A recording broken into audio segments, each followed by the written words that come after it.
ओम नमो भगवते रामकृष्णाय। सार्थक परिपूर्ण जीवन के लिए महत्वपूर्ण सीख स्वामी जगदात्मानंद जी महाराज जी की महान पुस्तक जीवन जीना सीखो से अध्याय 2 तुम्हारे भीतर अनंत शक्ति छिपी है। आइए अब हम सुनेंगे स्वामी जगदात्मानंद जी का चिंतन। ब्रह्मांड की पृष्ठभूमि में परमेश्वर परमात्मा रूपी दिव्य तत्व सर्वव्यापी है और सर्वदा सभी वस्तुओं का स्वामी है। भगवत गीता के मतानुसार सर्वशक्तिमान परमात्मा सभी प्राणियों में स्थित है और स्वयं नित्य एवं निर्लिप्त रहकर अपनी माया की शक्ति से सबको मशीन के समान परिचालित करता है।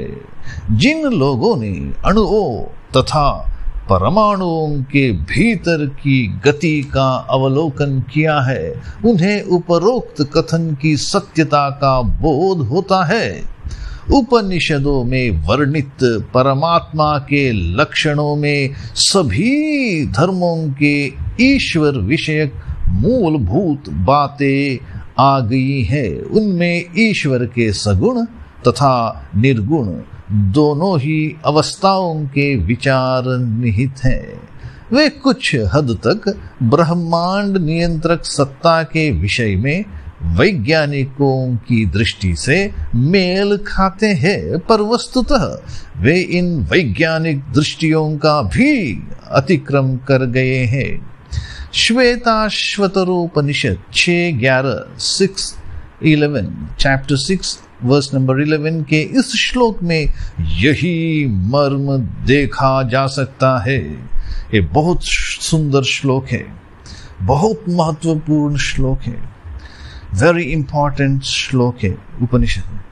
एको देवः सर्वभूतेषु गूढ़ः, एको देवः सर्वभूतेषु गूढ़ः, सर्वव्यापी सर्वभूतांतरात्मा, कर्माध्यक्षः सर्वभूताधिवासः, साक्षी चेता केवलो निर्गुणश्च।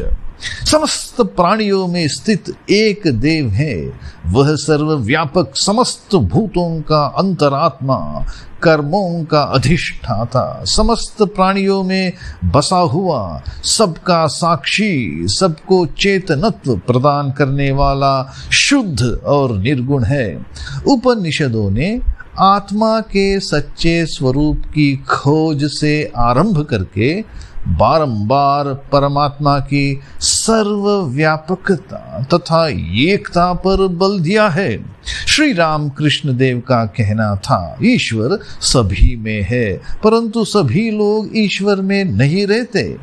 परमात्मा सब में विद्यमान है, परंतु वह परम सूक्ष्म होने के कारण मनुष्यों की सामान्य दृष्टि के परे होता है। मानव की सत्य विषयक धारणा उसकी साधारण समझ तक सीमित है। वह अपनी उन पारिवारिक तथा पारिवेशिक परिस्थितियों द्वारा बद्ध है जिनमें उसका जन्म तथा पालन पोषण हुआ है। भेड़ों के बीच में पला बाघ का बच्चा अपने को भेड़ ही समझता रहा। बचपन से ही धोबी के घर में पला हुआ राजकुमार स्वयं को धोबी ही समझता रहा। विद इन इन्वर्टेड कॉमास, मैं मांस, रक्त, नसों तथा स्नायुओं से मिलकर बना हूँ और एक विशेष जाति, वर्ग तथा धर्म में पैदा हुआ हूँ। अपने विषय में ऐसी धारणा के साथ ही मानव जीवन के सभी साधारण कर्म संपन्न होते हैं। मनुष्य अपने अंतर की गहराई में जाकर अपने सच्चे स्वरूप का बोध नहीं करता। यदि उसे युक्तियों द्वारा यह बात बारंबार समझाई जाए तो भी वह इस पर विश्वास नहीं करता। परंतु आज की नवीनतम वैज्ञानिक खोजों के प्रकाश में वस्तुओं की वास्तविकता को समझना असंभव नहीं है। इसकी एकमात्र शर्त है सत्य को जानने की सच्ची इच्छा, सत्य को जानने की तीव्र इच्छा। यह सब कुछ परम तत्व है, यह सब कुछ ब्रह्म ही है, यह ब्रह्म अद्वैत है, यह आत्मा ही ब्रह्म है। मैं ही परब्रह्म हूँ, वह ब्रह्म तू ही है, वह परब्रह्म शुद्ध चैतन्यमय है।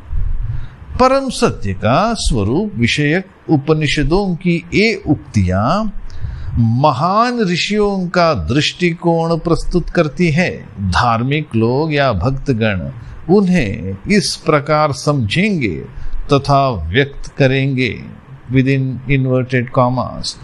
ईश्वर हमारे भीतर सर्वदा विद्यमान है, उसी से हम अपना अस्तित्व, ऊर्जा तथा शक्ति प्राप्त करते हैं।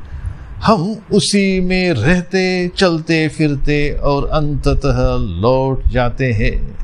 पूरी सृष्टि के पीछे वही विद्यमान है, वह अतुलनीय है। परमात्मा वह सर्वव्यापी अद्वैत तत्व शाश्वत है, परंतु यह हम में परिवर्तन तभी ला सकता है जब हम इसे ठीक ठीक समझ ले। इस तत्व को समझने के लिए सर्वप्रथम हमें बौद्धिक स्तर पर इसमें विश्वास करना होगा। हमारा मन पूरी तौर से ईश्वर में विश्वास करे, तब हमारे जीवन में सच्चे ज्ञान का अरुणोदय होगा। यह सर्वव्यापी तथा सर्वशक्तिमान परमेश्वर हमारी व्यक्ति संबंधी धारणा के समान व्यक्ति नहीं है, परंतु जब हम प्रेम भक्ति के साथ उसकी ओर अग्रसर होते हैं तो वह व्यक्ति का रूप धारण कर सकता है। वह अपने भक्त द्वारा इच्छित कोई भी रूप धारण कर सकता है।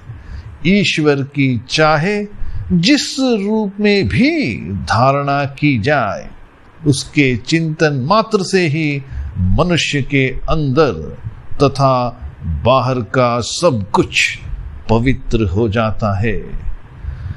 ईश्वर के चिंतन मात्र से ही मनुष्य के अंदर तथा बाहर का सब कुछ पवित्र हो जाता है। कल हम चिंतन करेंगे परमात्मा का गौरव। ओम शांति शांति शांति। हरि ओम तत्सत्। श्री राम कृष्णार्पणमस्तु।